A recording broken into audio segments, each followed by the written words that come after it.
Gift Nifty ഉയർന്നു. കുതിപ്പിന്റെ സൂചന നൽകി ഇന്ത്യൻ വിപണി. പ്രോഫിറ്റ് 24 ഡെയിലി റൗണ്ടപ്പിലേക്ക് സ്വാഗതം. അംബേദ്കർ ജയന്തിയെ തുടർന്ന് ഓഹരി വിപണി ഇന്ന് അവധിയായിരുന്നുവെങ്കിലും ഫ്യൂച്ചർ വ്യാപാരം നടക്കുന്ന ഗിഫ്റ്റ് നിഫ്റ്റി സൂചികയിൽ കുതിപ്പ്. 105 പോയിന്റ് ഉയർന്ന് 24,106 എന്ന നിലയിലാണ് ഇന്ന് ഗിഫ്റ്റ് നിഫ്റ്റിയിൽ വ്യാപാരം നടന്നത്. ക്രൂഡ് ഓയിൽ വില കുറഞ്ഞതും രാജ്യാന്തര സൂചനകൾ അനുകൂലമായതുമാണ് മുന്നേറ്റത്തിന് കരുത്തായത്. അവധി കഴിഞ്ഞ് നാളെ ഇന്ത്യൻ വിപണി തുറക്കുമ്പോൾ വിപണി കുതിക്കുമെന്നാണ് ഗിഫ്റ്റ് നിഫ്റ്റി നൽകുന്ന സൂചന.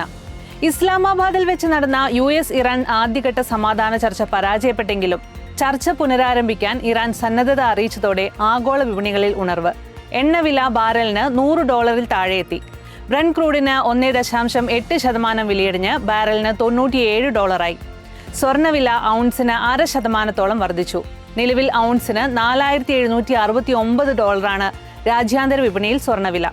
സംസ്ഥാനത്ത് 1 ഗ്രാം സ്വർണത്തിന് 14,110 രൂപയും 1 പവന് 1,12,880 രൂപയുമാണ്. ഇതിനിടെ ഹോർമുസ് കടലിടുക്കിൽ ഇന്ത്യൻ കപ്പലുകൾക്ക് ടോൾ ഈടാക്കുന്നുവെന്ന ആരോപണം നിഷേധിച്ച് ഇറാൻ.